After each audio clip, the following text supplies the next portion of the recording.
Então, vamos fazer uma prece? Então, vamos elevando o nosso pensamento a Deus nesse instante, a Jesus, aos benfeitores espirituais que sustentam este projeto Estudos Filosóficos Espíritas, tanto no Brasil quanto na França, os mentores espirituais queridos aqui do Centro Espírita Nosso Lar, Casas André Luiz, para que nós possamos ter uma bela manhã, porque sem dúvida nenhuma será. Porque quando falamos de Allan Kardec, dos seus companheiros queridos, dos bons espíritos que sustentaram a formulação da codificação, sem dúvida nenhuma que o nosso padrão se eleva. E nós vamos também subindo ao encontro de seus corações e agradecendo a eles por todo o trabalho que eles fizeram e continuam fazendo a benefício da disseminação do Espiritismo no Brasil e no mundo. Então agradecemos a presença deles, agradecemos a presença de todos, bem como dos mentores espirituais de cada um de nós. Que assim seja, graças a Deus.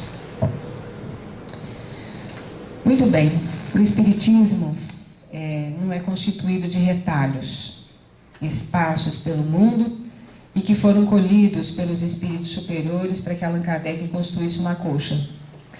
Quando o codificador disse que o conhecimento espírita estava esparso pelo mundo ao longo dos séculos e que o Espiritismo não trazia nenhuma novidade em seus princípios básicos, ele não quis dizer que com isso nós pudéssemos agregar afoitamente toda e qualquer novidade que surgisse ao longo do tempo, mesmo que fruto dos esforços dos homens pela busca da verdade.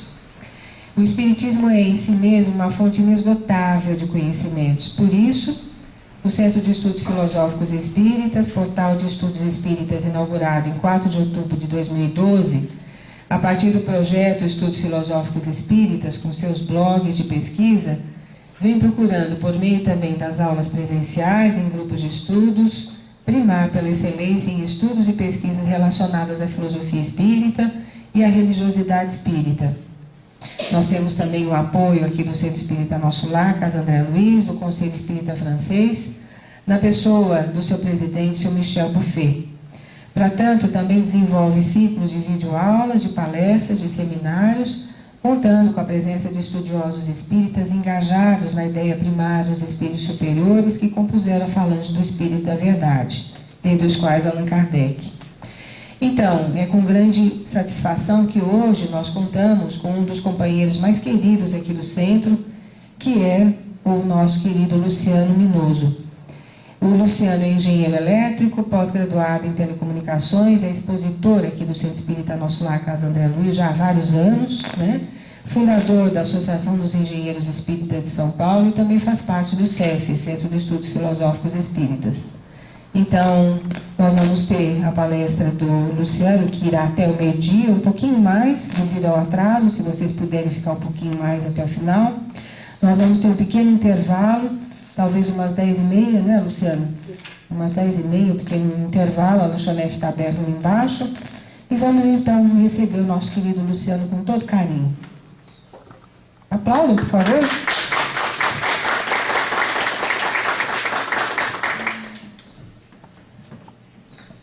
Luciano, por favor. Bom dia a todos. Agradeço a Sônia por nos ter dado esta oportunidade de estarmos aqui hoje reunidos para falarmos um pouco da Sociedade Parisiense de Estudos Espíritas, falarmos da Revista Espírita, da obra de Allan Kardec, dos seus colaboradores, né, das pessoas que trabalharam com ele na codificação do Espiritismo, de toda a luta que ele teve durante basicamente 15 anos da sua vida. Então, inicialmente nós vamos começar a falar sobre a Sociedade Parisiense de Estudos Espíritas. Não está andando. Vamos ver o que aconteceu.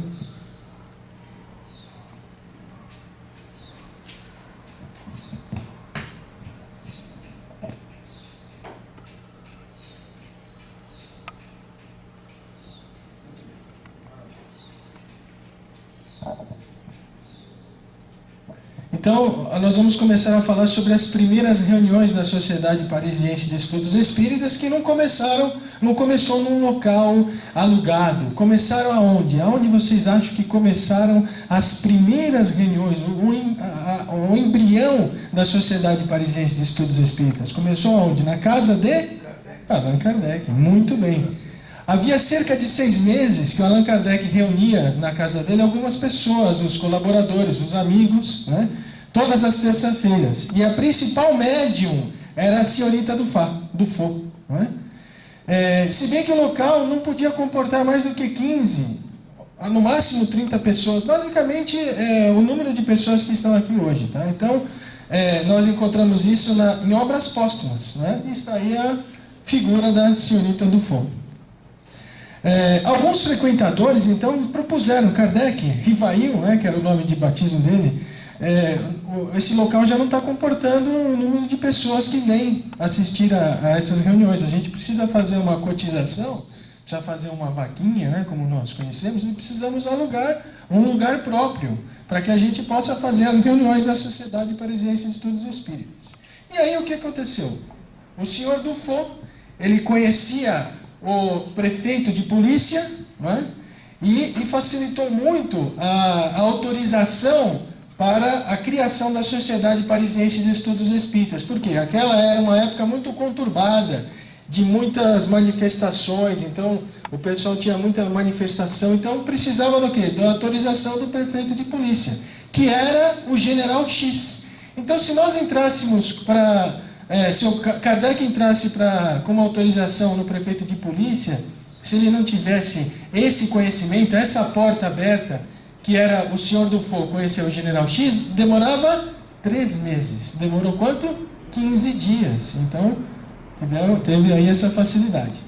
E aí nós pesquisamos na internet e encontramos a carta que o Allan Kardec mandou para o General X, ao senhor prefeito de polícia da cidade de Paris, os membros fundadores do Círculo Parisiense de Estudos Espíritas, que solicitaram junto a vós a autorização necessária para constituir-os em sociedade, temos a honra de pedir-vos que consintais permitir-os reuniões preparatórias enquanto esperamos a autorização regular. Né? E assim vai. Então, você pode encontrar isso no site A Era do Espírito. Muito bem. Então, ela foi fundada em 1º de abril de 1858, né, por autorização do prefeito de polícia, conforme está aí descrito. E quem que era o General X? O General X era esta criatura aqui, ó, esta pessoa aqui. Não é? E onde nós vamos encontrar o General X? Nós vamos encontrar num Superior Morto em Magenta, né? Na Revista Espírita, julho de 1859, aonde também nós encontramos o depoimento do General X, no livro O Céu e o Inferno. Então Allan Kardec, depois que ele morreu, fez a pergunta para o general. Ele perguntou: sob qual ponto de vista consideráveis nossa sociedade quando ajudastes na sua formação? E ele respondeu: eu não estava ainda inteiramente fixado, mas me inclinava muito em crer, e sem os acontecimentos que sobrevieram, iria certamente instruir-me em vosso círculo. Então, o general, que era o prefeito de polícia, desencarnou, não é? Que era simpático ao espiritismo, autorizou em 15 dias a formação oficial da Sociedade Parisiense de Estudos Espíritas, que as pessoas se reuniam na casa de Allan Kardec antes, de 15 a 20 pessoas. O principal médium era a senhorita Dufault, da família Dufault. E Allan Kardec falou: vou evocar esse camarada, vou ver o que ele tem para dizer para a gente. E evocou. Nós encontramos essa evocação, primeiramente, na Revista Espírita, de julho, no fascículo de julho de 1859. E, posteriormente, Allan Kardec colocou também essa comunicação do general no livro O Céu e o Inferno. Muito bem. Opa, para frente.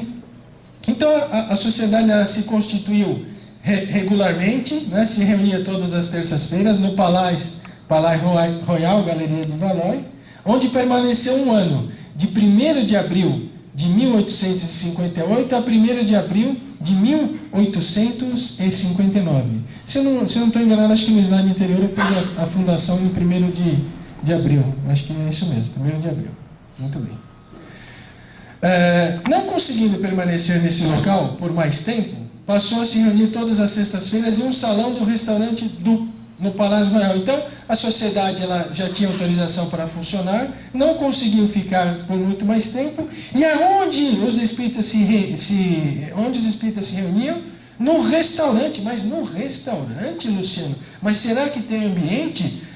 Claro que não é um ambiente melhor, mas os espíritos blindavam a reunião. Os espíritos preparavam toda aquela atmosfera fluídica para a reunião. Certo? Muito bem.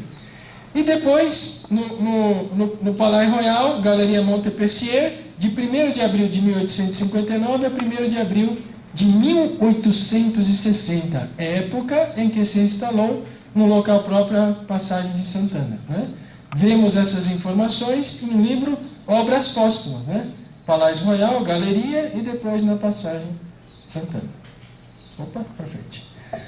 Então, o artigo 1º da Sociedade Parisiense de Estudos Espíritas, o que diz o artigo 1º? A sociedade tem por fim um estudo de todos os fenômenos relativos às manifestações espíritas e sua aplicação às ciências morais, físicas, históricas, religiosas e psicológicas. As questões de política, controvérsia, economia social são interditas na sociedade. Então, Allan Kardec queria estudar a manifestação dos espíritos, o que implicava, o que implica a manifestação dos espíritos da nossa vida, a mediunidade, a ciência espírita, a religião, né?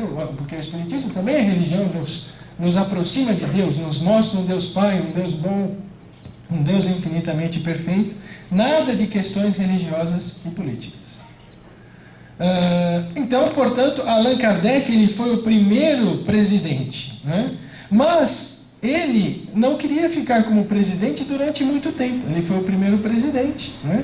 E nós observamos aqui no discurso de Allan Kardec em julho de 1859, na página 256 da revista espírita, da edição Editora Cultural Espírita, ele fala, ele escreveu que futuramente ele renunciaria a qualquer tipo de função na sociedade, mesmo a de diretor. Não ambiciona senão o título ou de simples membro titular. Então ele queria, pessoal, assim, tem muita coisa para fazer no Espiritismo. Eu publiquei o Livro dos Espíritos, né? Codifiquei o Livro dos Espíritos em 1857. Né? Fundei a Sociedade Parisiense de Estudos Espíritas. Né? Em 1859 ele já dirigia a Revista Espírita, que a Revista Espírita também foi fundada ao mesmo tempo que a Sociedade Parisiense de Estudos Espíritas. Então, nessa época, em julho de 1859, ainda não tínhamos o Livro dos Médiuns, o Evangelho segundo o Espiritismo, Obras Póstumas, a Gênese e outros trabalhos mais que Allan Kardec precisava fazer. Então ele falou, pessoal, eu quero renunciar. Ele conseguiu fazer isso? Você acha que ele conseguiu? Não conseguiu, então nós vamos ver aí para frente. Então ele falou, pessoal, o trabalho da sociedade me toma muito tempo, me consome muito tempo. Não é? Então eu gostaria de renunciar na preparação. Não é? Então ele preparava, ele coordenava. Não é? Precisa de uma assiduidade. Então o presidente da sociedade, das reuniões, precisa estar assíduo. Não é? E, por vezes, ele disse, isso tudo me prejudica as minhas ocupações pessoais e torna indispensável a iniciativa quase exclusiva que me conferistes. Então, ele falou, eu tenho muita coisa para fazer, eu gostaria de renunciar, eu gostaria que alguém abraçasse a causa. Não é? E vamos ver, então, para frente o que aconteceu. Então, abre-se as sessões com um apelo geral aos bons espíritos. Então, apelava aos bons espíritos, como a Sônia fez aqui um pouco antes da nossa reunião, evocando os espíritos protetores do CEF, do Centro Espírita Nosso Lar, Casa André Luiz, né?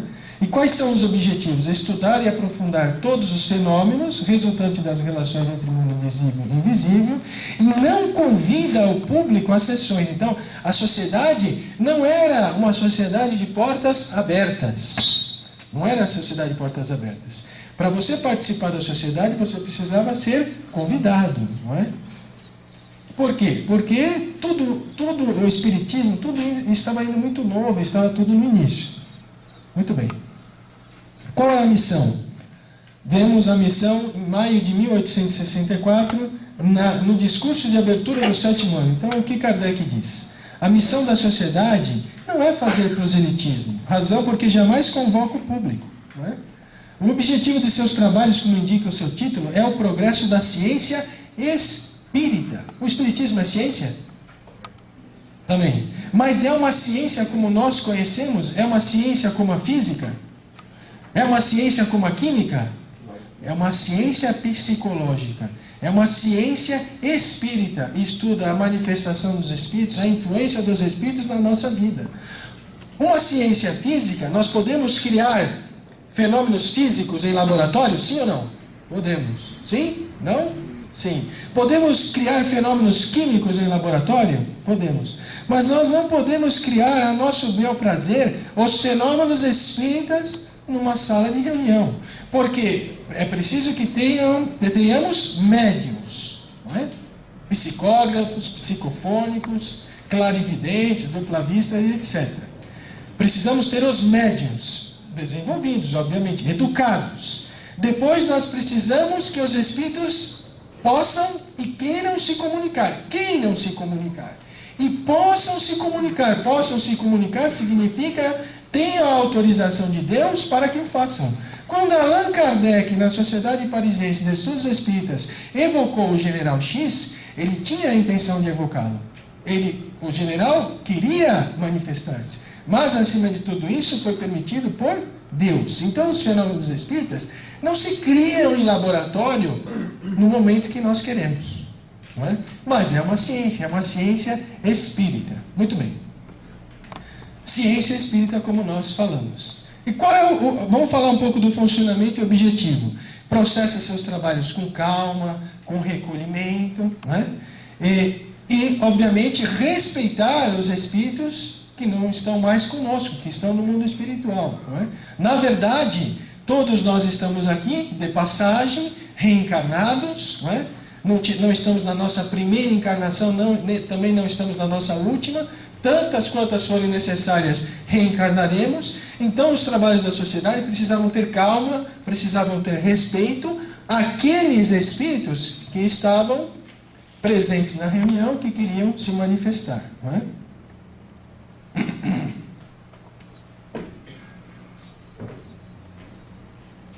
Muito bom.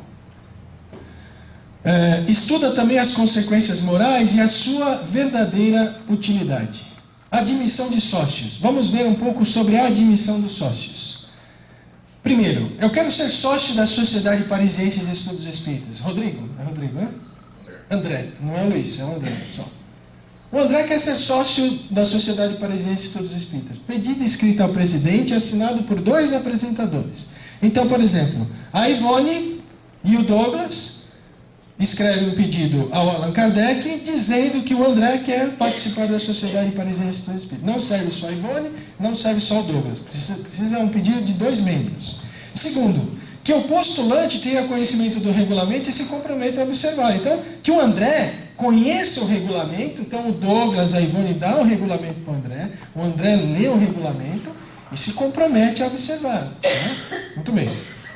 Depois, que o André tenha lido o livro dos Espíritos e que tenha estudado o livro dos Espíritos. Caso contrário, ele não poderia participar da sociedade.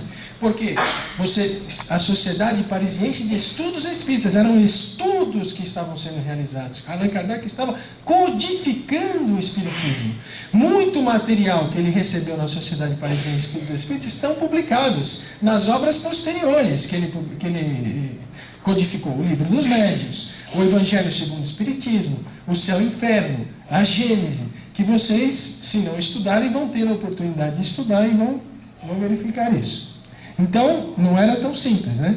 Não admitimos em nossas fileiras aqueles que não possuem das primeiras noções da ciência nos fariam perder tempo. Então, o camarada vai ficar fazendo pergunta básica sobre Deus, sobre a reencarnação, sobre a pluralidade dos mundos. Não, o camarada tem que entrar sabendo que existem muitos mundos habitados, que a reencarnação existe, não é? Conhecendo sobre o princípio vital, sobre o fluido vital, não é? Sobre a concepção, como é que quando ocorre a ligação do espírito que vai reencarnar, qual é o momento, no momento da concepção. Então, um camarada que entrasse, que não soubesse nada disso, ia criar mais trabalho.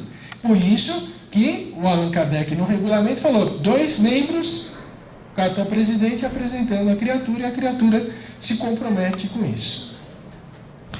Bom, e aí, no discurso de 1859, ele diz que o Espiritismo, ele fornece a chave para que nós possamos compreender todo esse relacionamento do mundo espiritual com o mundo material, não é? Todo dos problemas, né? Nós aurimos profundos ensinos filosóficos, né? E Allan Kardec, obviamente, viu que todo efeito tinha uma causa, todo efeito inteligente tinha uma causa inteligente. Então, o tirocínio de Allan Kardec fez com que ele percebesse que atrás do movimento das mesas haveria o quê? Toda uma ciência, não é? E muito bem, então ele falando sobre a chave. Razão da criação. Qual que foi a razão da criação? O raciocínio é um facho luminoso que nos guia. Cada um raciocina, cada um de nós pensa, ok? Mas o raciocínio de uma só pessoa pode transviar-se, correto?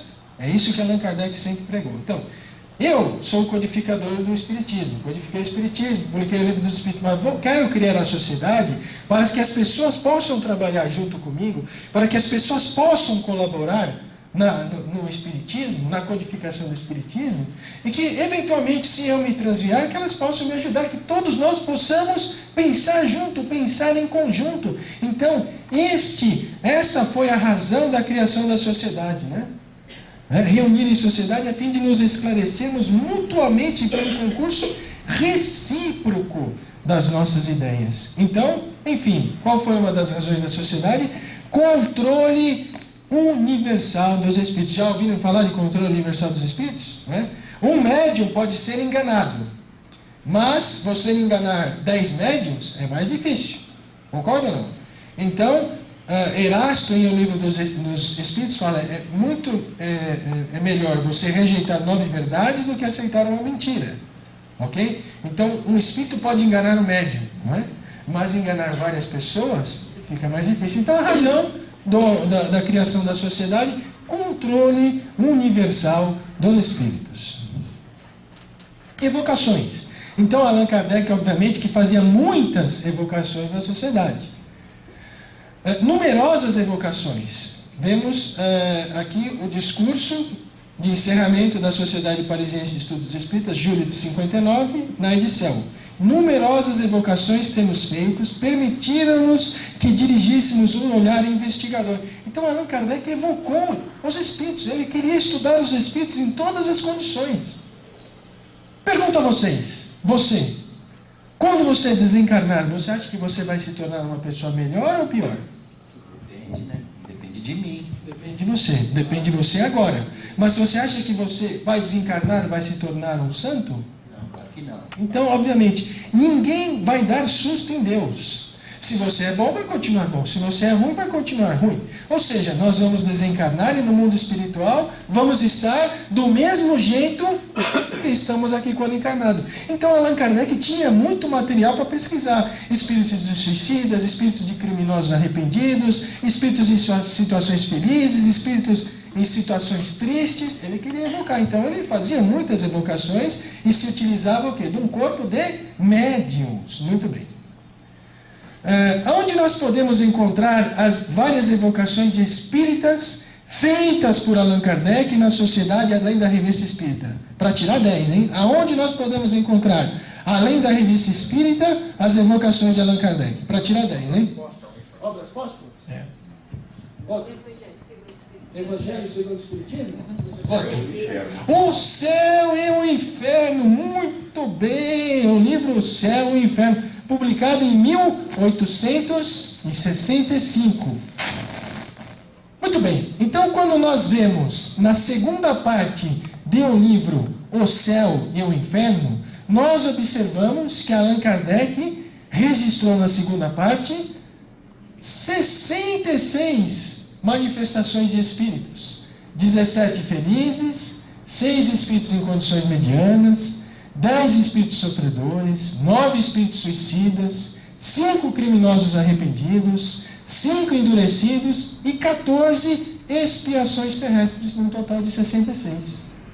Bom, na Revista Espírita, ou seja, até a publicação do Livro dos Espíritos, você vai encontrar 32 comunicações na Revista Espírita. Ou seja, Allan Kardec utilizou-se, né, dessas 32 comunicações e colocou aqui no Céu e Inferno. Então isso chama-se codificação. Então Allan Kardec pegou 32 comunicações de 58, André, até 65 e falou: dessas 32 que eu dei publicação na Revista Espírita, eu vou colocar no livro O Céu e Inferno. E as outras 34, obviamente, ele tinha na sociedade, em suas mãos, e utilizou-se no Céu e Inferno. Mas, além das 32 comunicações, se nós formos no livro O Céu e Inferno, nós vamos observar que foram evocados na Sociedade Parisiense de Estudos Espíritas sem publicação. 5 espíritos foram evocados na Sociedade Parisiense, nós observamos, né, no livro O Céu e Inferno, que não houve publicação na Revista Espírita. Então, um total de 37. Olha lá. Então, vamos ver. 48,42%, 32 comunicações do livro Céu e Inferno foram publicadas na Revista Espírita antes do seu lançamento. 7,58%, ou seja, 5, foram evocadas na sociedade sem publicação.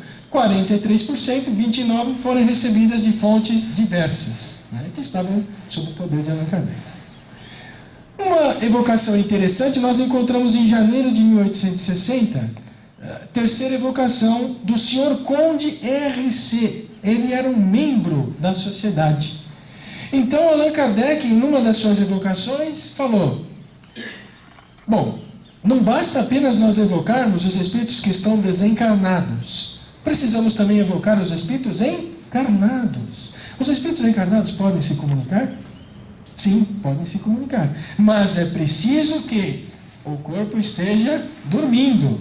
Não é? Muito bem. Então, o senhor Conde de RC estava dormindo. Encontrei uma foto aqui na internet que representa mais ou menos. Ele dormiu, o seu espírito ligado ao corpo pelo perispírito, não é? Aproximou-se de um médium e deu uma comunicação a Allan Kardec, não é? Dizendo o estado dele, como ele se sentia, etc, etc. Muito bem.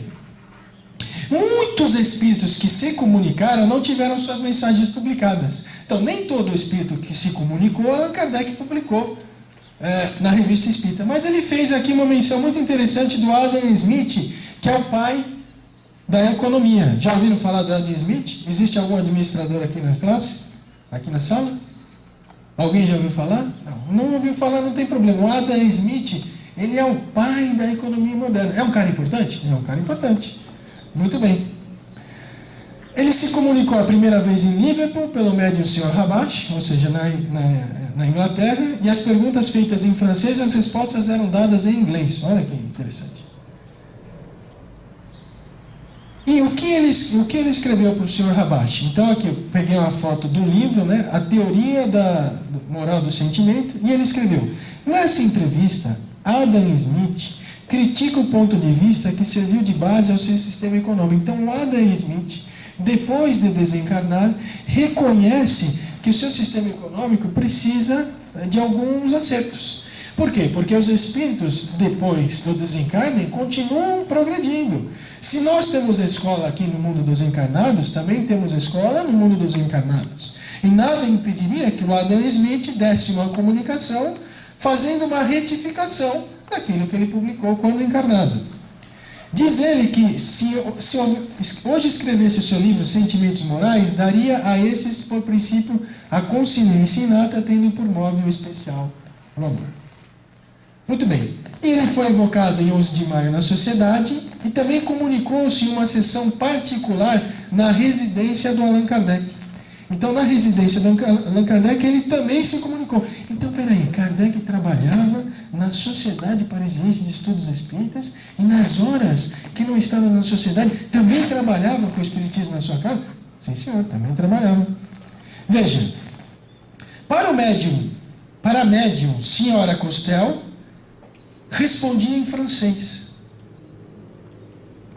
E para o médium, senhor Rabash, respondia em inglês. Impressionante, né? É bastante impressionante. Várias respostas eram de uma identidade perfeita e até mesmo a tradução literal. Muito interessante embora a gente não tenha a publicação dessa comunicação na Revista Espírita. Só um fato ocorrido. Biblioteca especial. Então Allan Kardec também pretendia montar uma biblioteca especial. Estava formando uma biblioteca com os livros que falavam sobre espiritualismo, com os livros da antiguidade que falavam sobre reencarnação. Ele estava montando uma biblioteca. Aonde foi parar esses livros? Infelizmente a gente não sabe, né? A Europa ela foi envolvida, como eu estava comentando com o André, comigo aqui, que teve a Guerra Franco-Prussiana, depois teve a Primeira Guerra Mundial em 1914, teve a Segunda Guerra Mundial, né? A Casa dos Espíritas, onde provavelmente estavam as cartas de Allan Kardec, os livros da biblioteca de Allan Kardec, né? Foi bombardeada a casa, então acabou sumindo. Então grande parte da história do Espiritismo sumiu. Então Allan Kardec mencionou, a gente gostaria de fazer essa biblioteca especial, e nós observamos isso em março de 1860. Muito bem. Profecia, renúncia, profecia e reeleição.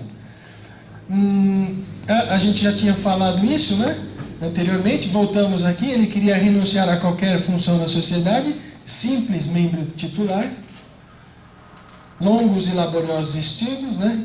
Ele fala assim, olha, eu gostaria de renunciar, porque eu estou prevendo, né? Quando que foi isso aqui? Vamos voltar aqui. Em 1859, eu estou prevendo que eu vou precisar de 10 anos para concluir a codificação do Espiritismo. Então ele falou, pessoal, eu gostaria de renunciar a não ser mais presidente da sociedade. Será que ele conseguiu isso? De fato, ele não conseguiu isso. E ele previu, olha, de 1859, ele precisa de 10 anos. Livro dos Médiuns, 1861. Evangelho segundo o Espiritismo, 1864. O Céu e o Inferno, 1865. A Gênese, 1869. 1868, perdão. E 1869, Allan Kardec desencarna em 31 de março de 1869. Então vejam os senhores, de julho de 1859 a março de 1869 temos 10 anos. Então Allan Kardec realmente estava perfeito no tempo que ele previa para fazer a codificação do Espiritismo. Muito bem. Opa, para frente. 10 anos. Então a previsão foi exata, ok? E o que eu acabei de falar para os senhores podem ver no quadro, confirmar no quadro aí o nome dos livros, o título dos livros e o ano da sua publicação. Enfim, Allan Kardec ele foi reeleito como presidente ou foi destituído? Foi reeleito como presidente. Ele foi reeleito por unanimidade, à exceção de um voto contrário e uma abstenção. Então teve um membro lá que votou contra o Allan Kardec e uma abstenção. Então provavelmente o membro que votou contra o Allan Kardec era da outra chapa, né? Para ter uma eleição tinha que ter uma outra chapa, concorda? E alguém que se absteve, não quis votar. Então o que eu escrevi, provavelmente o voto contrário foi o da alma que se dispôs a ser presidente. A gente não tem a notícia de quem foi. Mas para ter uma eleição precisa ter presidente. Mas a abstenção nos intriga, não conseguimos compreender. Olha, ou você votava no Allan Kardec ou votava no outro. Por que o cara se absteve?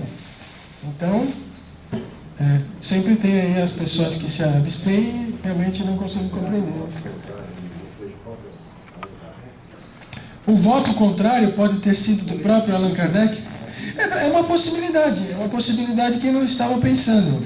O Allan Kardec votou na outra criatura e a outra criatura votou no Allan Kardec. Não adiantou nada. Pode ter sido isso também. O fato é, Allan Kardec votou, talvez, pode ter sido isso, pode ter sido. Boa.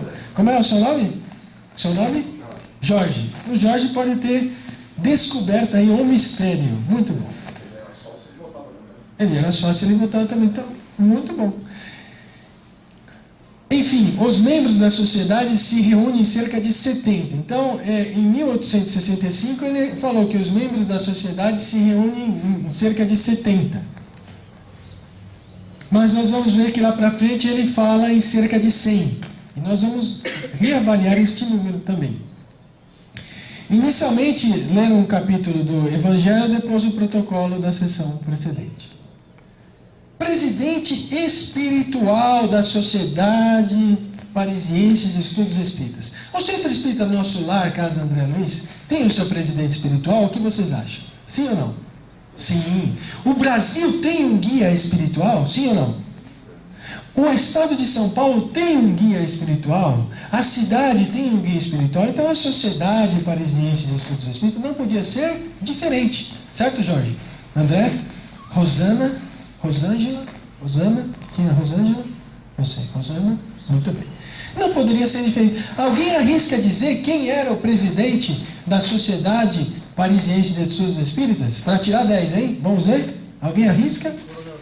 Coronel X. General X não era. Outro? Quem?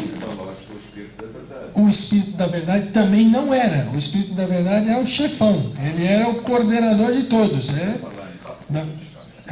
Ele era realmente quem coordenava todos os espíritos que ajudavam Allan Kardec. Mas a sociedade tinha um presidente, era Luís IX, rei da França. Foi o presidente espiritual da Sociedade Parisiense de Estudos Espíritas. Ele nasceu em 25 de abril de 1215 e desencarnou em 1270. E nesse período ele foi o presidente espiritual, no período da codificação, né, melhor dizendo, da sociedade. Bom, mas então temos muitas comunicações de São Luís. Sim, na codificação nós encontramos 11 comunicações em O Livro dos Médiuns, 9 comunicações em O Livro dos Espíritos, 11 comunicações em O Evangelho, 11 em O Céu e Inferno e uma em Obras Póstumas. Muito bem. E na Revista Espírita, 77 comunicações. Então, o Espírito de São Luís esteve presente constantemente durante esses 12 anos, de 1858 a 1867. Devemos um particular tributo de reconhecimento ao nosso guia e presidente espiritual, declara Allan Kardec, que na Terra foi São Luís. Nós lhe agradecemos a bondade de ter tomado a nossa sociedade sob seu patrocínio e pelas provas evidentes de proteção que nos tem dado. Allan Kardec e escreveu isso na sessão comemorativa da sociedade em dezembro de 1864, página 358, editora Edicel. Centro de convergência. Então, a Sociedade Parisiense de Estudos Espíritas era um centro de convergência. Convergência que converge. Então, as informações chegavam a Allan Kardec na Sociedade Parisiense de Estudos Espíritas, né? Então, onde nós observamos isso? No Boletim da Sociedade de 1860, e ele fala, ela é o centro onde convergem os estudos particulares. Então, você tem vários estudos particulares fora da Sociedade Parisiense de Estudos Espíritas, e esses estudos particulares, eles eram enviados para Allan Kardec. Então, o objetivo da sociedade, para que pudesse fazer o controle universal dos espíritos, e para que também pudesse, com certeza, receber esses estudos particulares, né, vinham de todo lugar e convergiam para a Sociedade Parisiense de Estudos Espíritas. E os tipos de sessões? Nós tínhamos as sessões particulares, reservadas aos membros da sociedade, avaliando todas as questões concernentes à sua administração.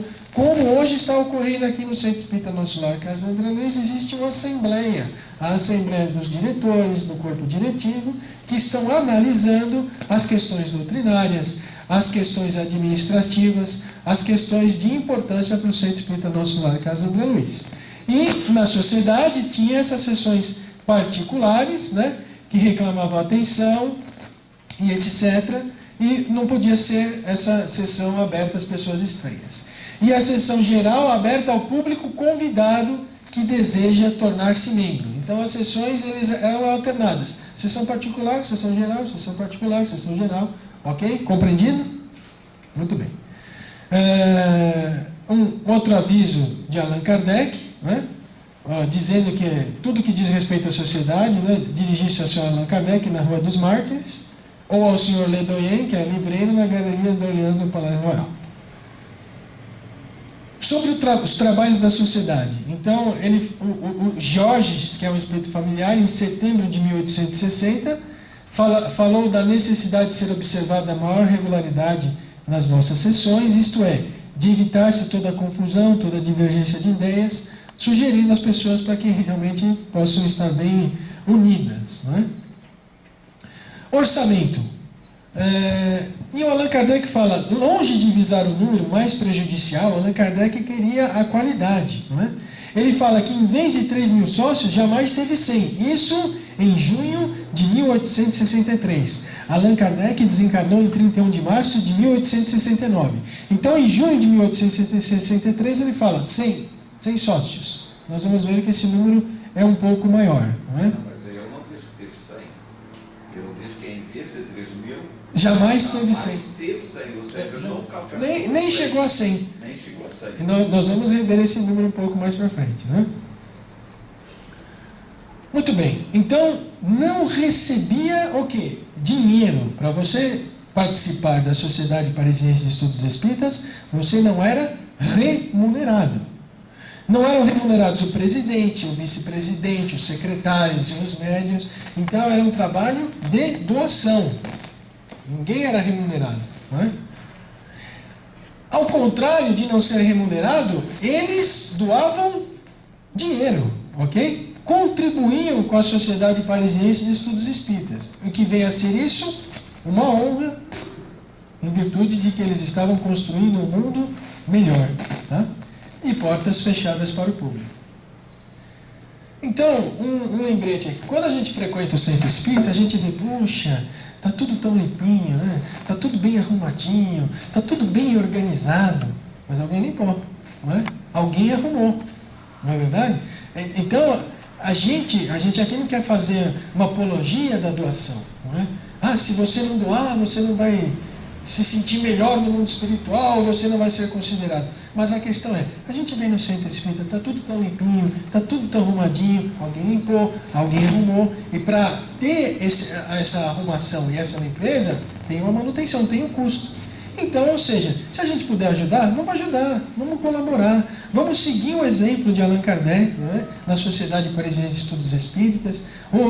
As pessoas que colaboraram com Allan Kardec não recebiam nada, mas doavam dinheiro para a manutenção da sociedade. Sinal de prosperidade. Obviamente que aos poucos a sociedade foi recebendo mais e mais médiuns, a sociedade foi prosperando, a sociedade foi crescendo, não é? E nós observamos no discurso de abertura do 7º ano que a sociedade ela cresceu, tem um ascendente moral que exerce lá fora. Enfim, no número de adeptos que aderem aos princípios. Então, ela tinha um respeito moral, ela se impunha moralmente às outras sociedades, se impunha moralmente aos outros grupos particulares de estudos, ok? E esses grupos particulares vêm colocar-se sobre o seu patrocínio e lhe pedir conselhos, não é? Então foi assim que o Espiritismo foi divulgado, não é? Que nós podemos observar a missão da sociedade. Obviamente que da Sociedade Parisiense de Estudos Espíritas, a publicação do regulamento da Sociedade Parisiense de Estudos Espíritas, a publicação de um livro dos médiuns, o regulamento da Sociedade em um livro dos médiuns, né?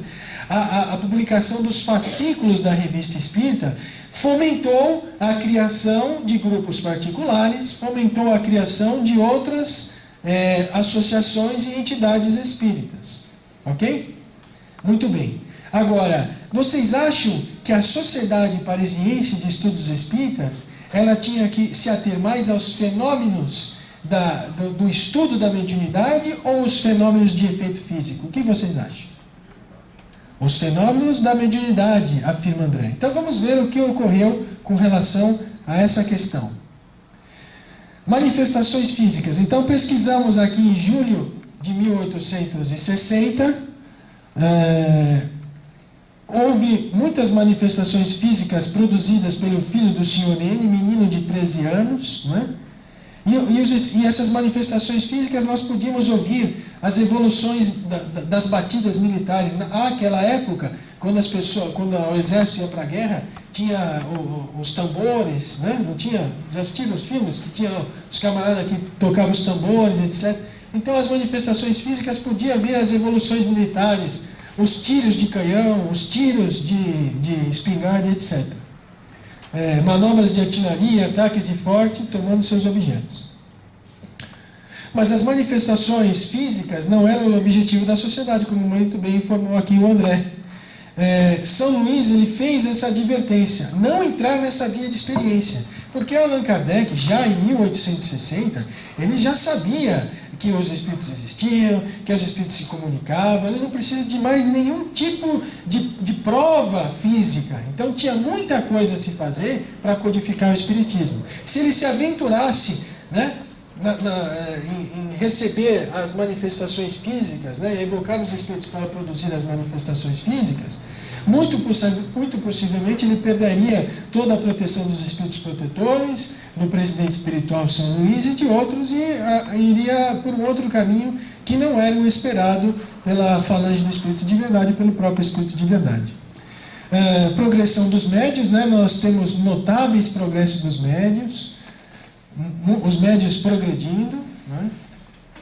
Obviamente que a sociedade ela é limitada em seus trabalhos pelo tempo, sempre que chegarão os resultados obtidos nas reuniões particulares, como nós falamos, haviam as reuniões particulares, então nas reuniões particulares eles traziam também essas informações para Allan Kardec, as mensagens, e aí os membros eles analisavam, faziam um controle universal, né? Faziam um controle, analisavam a comunicação e diziam: minha filha, essa comunicação realmente é legal, é de um espírito que assinou, representa, o conteúdo da mensagem realmente representa a qualidade desse espírito. Ou, se assinou com o nome venerando, o conteúdo dessa mensagem não representa esse espírito. Então, esses estudos particulares iam para Allan Kardec e convergiam para lá, que era um meio de controle. Né?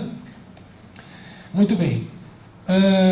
Um pouco mais sobre a progressão dos médiuns, e Allan Kardec fala: mais precioso que a quantidade é a qualidade, né? Então nós não estamos em muitas pessoas aqui, um pouco mais de 20 pessoas, mas creio que são todas pessoas que desejam realmente compreender o Allan Kardec, compreender a sociedade. Então não é importante aqui a quantidade, importante é a qualidade, importante é a nossa homogeneidade no estudo do que hoje estamos fazendo, né? E é o que Allan Kardec falava: não quero saber de quantidade, quero saber de qualidade, quero saber que os médiuns se desenvolvam, quero saber que os médiuns se eduquem, quero saber que os médiuns compreendam, né? Então, qualidade. Então ele fala: assim preferimos um médium útil com o qual aprendemos alguma coisa, a um médium admirável com o qual não aprendemos nada.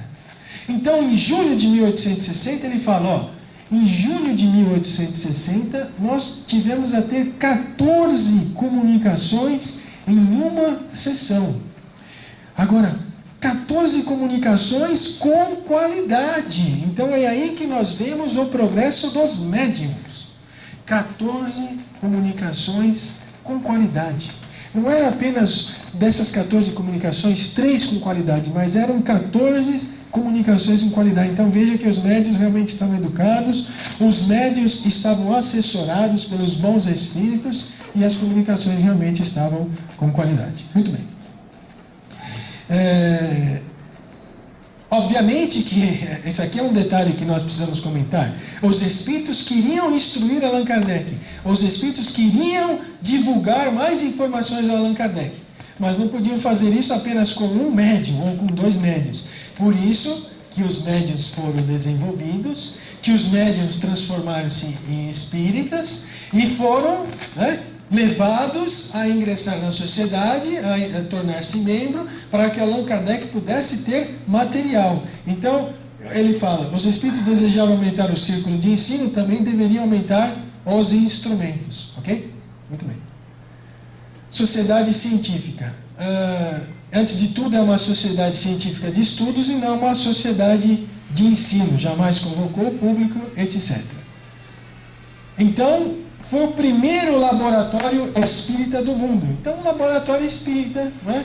Se nós temos o laboratório da física, da química, nós temos o laboratório espírita, onde reúnem-se os médiuns, onde os médiuns recebem as comunicações, onde são avaliados os resultados, o conteúdo dessas comunicações. Não tinha atividade de evangelização?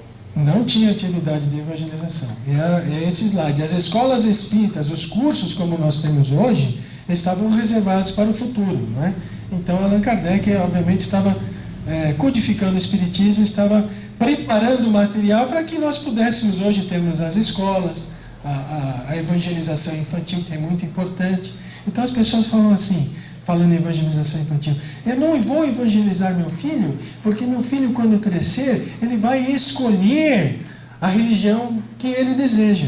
Mas isso é errado, porque se o Espiritismo é bom para mim, vai ser melhor para o meu filho, não é? Então nós vamos ensinar o Espiritismo para os nossos filhos, para o nosso filho, para a nossa filha, para o nosso tutelado, e ele vai ser espírita ou não, se ele, quando ele tornar-se adolescente ou adulto, se ele quiser ou não. Se ele quiser, ele continua. Se não quiser, nós fizemos a nossa parte. Então a nossa obrigação a gente precisa fazer, não é?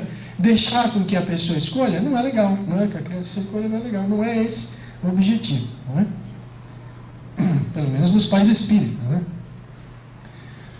Muito bem, lembrando que o Espiritismo é uma doutrina que estuda a origem, a natureza e o destino dos espíritos, sua comunicação com o mundo corpóreo.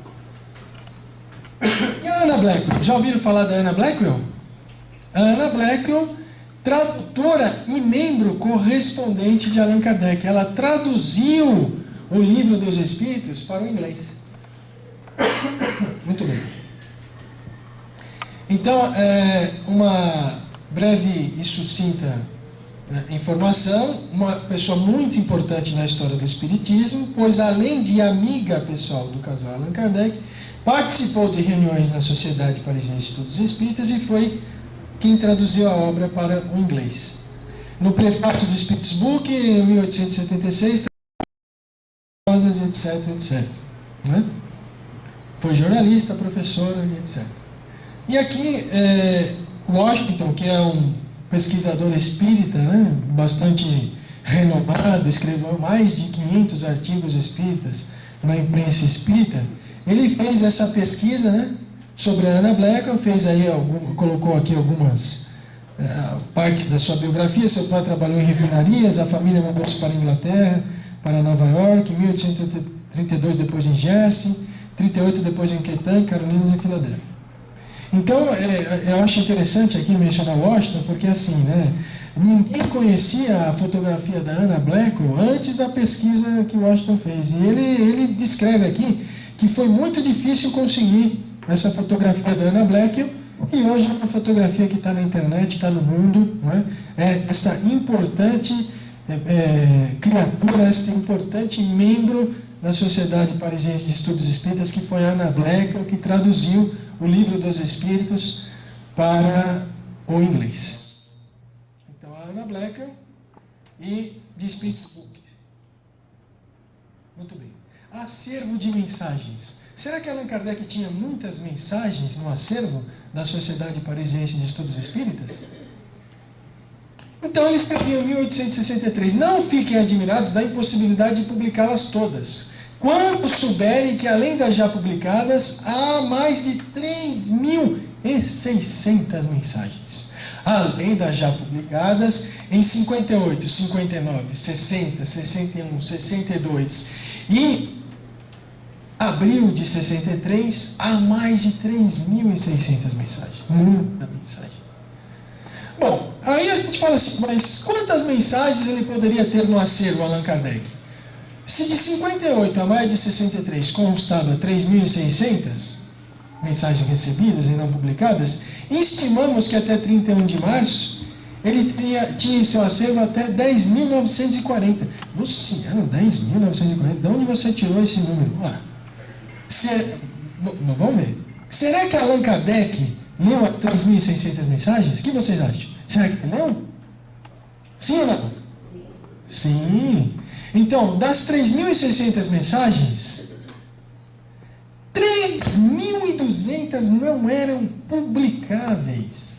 100 eram de moralidade irreprochável e 300 de vulgar, pueril e adequadas. Então ele leu, ele avaliou e falou, ó, dessas 3.600, apenas 100 a gente pode publicar. Essas 3.200 não pode publicar por quê? Bom, é o que está escrito aqui, ó.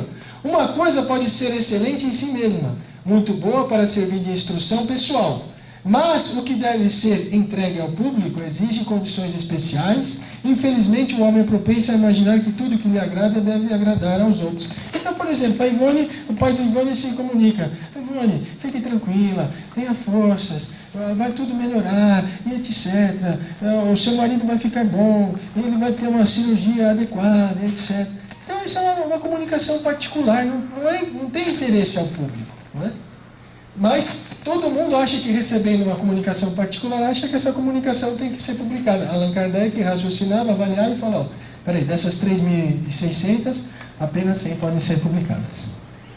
E as 10.940? Bom, obviamente que a gente fez aí fez uma estimativa, né? Se ele tinha 3.600 até maio de 63, sessões particulares 10 por mês, recebidas no exterior 50 por mês, recebidas na sociedade 50 por mês, 10.940. Mas aí nós diríamos que o cálculo é conservador, embora não há como comprová-lo, e seja apenas uma média estimativa sem valor científico. O fato histórico é que há o registro de 3.600. Então, mas 10.940, podemos memorizar esse número? Você pode memorizar, mas a gente tem como comprovar? Não tem como comprovar. O fato é que ele tinha 3.600 até maio de 63. Ele recebeu mais mensagens até 31 de março de 69, ele recebeu. Foram as 10.940? Só Deus é quem sabe. Ou se um dia nós encontrássemos essas mensagens em algum lugar. Né? Exato. A gente tem que avaliar se evocar o Allan Kardec. Então, fato histórico que precisamos memoriar: 3.600 até maio de 1863. O resto é especulação. Tá bom? E Allan Kardec fala em O Evangelho segundo o Espiritismo que existia 1.000 centros espíritas sérios. 1.000 centros espíritas sérios. Já ouviram falar sobre isso ou não? Sim ou não? Já observaram isso no Evangelho? Muito bem. Voltando aí à questão das 3.960 mensagens, eu fiz uma média, né, mantendo o mesmo número que poderiam ser publicáveis. Então, se você tivesse essas 10.000 mensagens, apenas 304 poderiam ser publicadas. Então, qual que é a lição que nós tiramos desse número? Que a gente deve avaliar todas as mensagens e que tem muito lobo em pele de cordeiro. Então, assim, tudo que vem do mundo espiritual é correto ou não é correto? A gente tem que avaliar. Se você recebe um correio de uma pessoa que você não conhece, você vai avaliar o que está escrito no correio, né? No e-mail ou na carta. Então, se a carta está adequada, é uma pessoa de moralidade. Se ela está falando coisas pueris ou vulgares, aí é uma pessoa pueril ou vulgar. Então, o que nós devemos tirar, a nossa lição que devemos tirar do número? Devemos analisar tudo que vem no mundo espiritual. Então, eram 1.000 centros espíritas como nós conhecemos hoje? Claro que não. Um centro espírita Nosso Lar, um grupo de Perseverança, uma Casa do Caminho, né? Não eram. Eram centros espíritas, eram grupos particulares, onde os médicos se reuniam, mas também foram fundados centros espíritas, como nós vamos ver. E Washington, olha aqui, o Washington fez uma pesquisa na Revista Espírita e localizou 280 cidades espíritas. 280. 5 continentes. Na Europa, na África, no Brasil, na América do Norte, na Ásia. Então, 280 cidades espíritas. Vale considerar que em cada cidade, possivelmente, tinha mais do que um centro espírita, porque eram 1.000, não é? Então, se nós pegarmos uma determinada cidade, tinha mais do que um centro espírita, mais do que um grupo particular. Então, aí você vai chegar nos 1.000. Aonde você localiza todas essas informações? Na Revista Espírita. Quem levantou isso? Washington Luiz Nogueira Fernandes. Quem quiser, quem duvidar desses números, que vá até a Revista Espírita e que procure as 280 cidades, não é? Então está feita aqui uma provocação, senhores, para verificar se ele está certo ou se está errado. Muito bem. E teve apoio dos bons espíritos? Sim, claro, sem dúvida que teve apoio dos bons espíritos. Lamennais, Chane, Georges, Gerard Nerval, Lázaro, né? E tantos outros, Rousseau, né? Tantos outros que apoiavam a Sociedade Parisiense de Estudos Espíritas. Agradecimentos aos médiuns. Então, Allan Kardec, em maio de 1861, ele agradecia aos médiuns, e dizendo: o mundo dos espíritos espera vocês. Eu não posso recompensar vocês. Não é? Quem vai recompensar vocês? Somente Deus. Eu agradeço a vocês a colaboração que vocês têm tido com a sociedade, com a codificação do Espiritismo, e é somente Deus para realmente recompensar vocês. E aí o agradecimento aos médiuns. Mas ainda hoje é assim. Se os médiuns eram desprendidos ontem, devem ser desprendidos hoje. Esse é um trabalho filantrópico, é um trabalho que a gente tem que fazer com doação, é um trabalho que a gente tem que fazer com satisfação. Mas e os membros? Existiam os sócios livres, os titulares, correspondentes, honorários e comissários. Os sócios livres são apreciados antes da admissão efetiva como membros titulares, né? Contribuíam com 20 francos por ano. Lembra que eu falei que as pessoas contribuíam com a sociedade? E os titulares aproveitam todos os trabalhos, seja nas sessões particulares, seja nas sessões gerais, e contribuem com 24 francos por ano. Correspondentes mantinham a sociedade atualizada sobre o movimento, e eles não contribuíam. Honorários: pessoas residentes na França ou no exterior que, por sua posição no seu trabalho, possam prestar-lhes serviços importantes. Joubert foi um membro honorário, nós vamos ver. E comissários eram os membros titulares, eleitos a cada 3 meses para velarem pelas sessões. Então tinha os membros comissários velarem pelas sessões. Então essa era a nomenclatura, era a subdivisão dos membros da Sociedade Parisiense de Estudos Espíritas. Para ser admitido como sócio livre é necessário solicitar por escrito, como nós já falamos, né, conhecimento do Espiritismo, o compromisso de se conformar em tudo com este regulamento. No começo da sociedade, a participação não era tão rigorosa. Então, Allan Kardec, ele publicou o Livro dos Médiuns em 1861. No Livro dos Médiuns nós observamos que lá tem o regulamento, mas a entrada na sociedade no começo não é tão rigorosa. E o próprio Allan Kardec falou: o fato de não ser tão rigorosa me causou problema. Não é? Então ele próprio teve que colocar uma trava e não permitir que as pessoas quisessem visitar a sociedade para ver os fenômenos de efeitos físicos, etc. Porque, obviamente, tinha muita gente querendo ver esses fenômenos de efeitos físicos. Allan Kardec queria estudar os fenômenos, estudar as consequências morais, filosóficas e científicas. Então, nós observamos isso em obras próximas, formada a princípio de elementos pouco homogêneos, porque se aceitavam facilmente todos os que concorriam à sociedade, passou por numerosas vicissitudes que me causaram bem sérios aborrecimentos. Opa, então, vamos colocar uma trava. A gente observa isso aonde? Na fundação da Sociedade Parisiense de Estudos Espíritas. Muito bem. O regulamento a gente observa no Livro dos Médiuns. Regulamento no Livro dos Médiuns. Vamos ver aqui que oração, 10h28, a gente já vai sair já para o intervalo. É sócio livre? Não. Então, não é sócio livre, está fora. É sócio livre? É sócio livre durante um ano? Sim. Assistiu 50% das sessões? Não. Continua como sócio livre. É sócio livre durante um ano, assistiu 50% das sessões, vai continuar sempre como sócio livre. Assistiu menos de 50%? Sócio livre. Assistiu mais de 50% das sessões? Admissão apoiada por 3 membros? Opa, assistiu mais de 50% das sessões, admissão apoiada por 3 membros. Se não, continua como sócio livre. Assistiu mais de 50%, não é apoiado por 3 membros, continua como sócio livre. Foi apoiado por 3 membros? Opa, eleito por voto secreto. Não foi eleito por voto secreto? Não elegeram a camarada? Volta como sócio livre. Sim, membro titular. Então tinha todo um critério para o camarada se transformar no membro titular. Onde nós observamos isso? Capítulo 30, regulamento. Capítulo 30 do Livro dos Médiuns, no primeiro artigo, fins e constituição da sociedade, artigo 4. Agora, você participa da sociedade, deseja publicar algo com título de membro? Não. Não deseja, não tem problema. Quer publicar algo sendo membro da sociedade? Quero. Opa, vamos avaliar o que você quer escrever.